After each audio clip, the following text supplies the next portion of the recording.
Reproduksi sel dibagi menjadi dua, yaitu pembelahan mitosis dan pembelahan meiosis.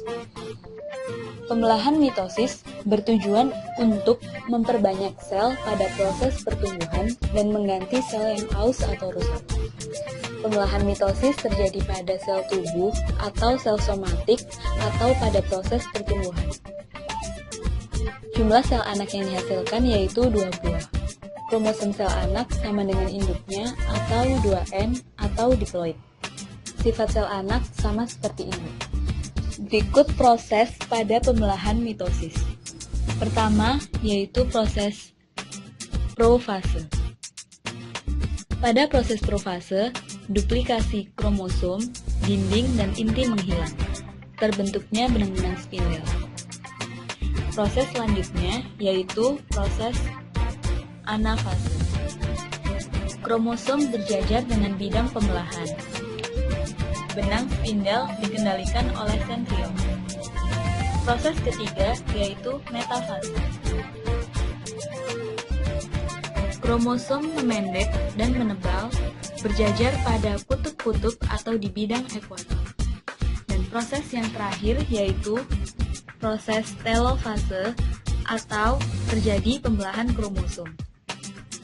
Di sini, sel membelah menjadi 2 sel anakan baru untuk mengganti sel-sel yang rusak.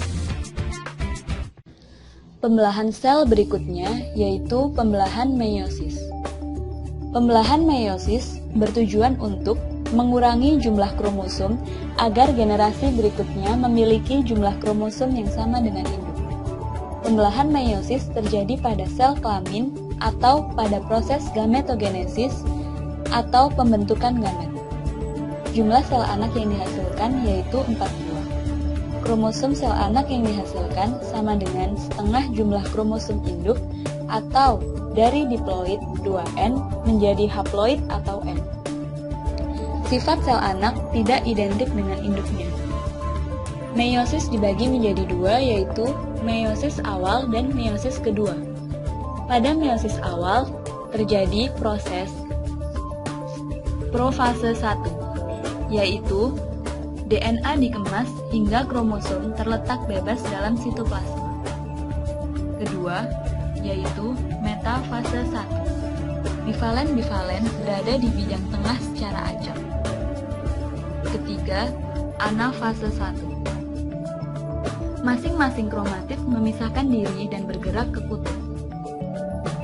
Dan proses terakhir di meiosis pertama yaitu telofase 1. Pada proses ini berlangsung sitokinesis dan terbentuk 2 sel anakan. Proses selanjutnya yaitu proses meiosis 2. Pada meiosis 2 terjadi profase 1 yaitu terjadi meiosis 2 yang hampir sama dengan mitosis. Proses kedua yaitu metafase 2. Pada metafase 2, kromosom berpasangan di bidang ekuator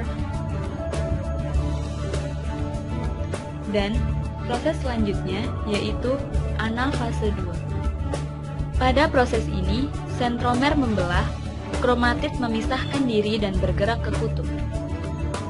Dan proses terakhir pada pembelahan meiosis adalah telofase 2, yaitu sitoplasma membelah dan menghasilkan 4 sel anak haploid yang tidak identik dengan induknya.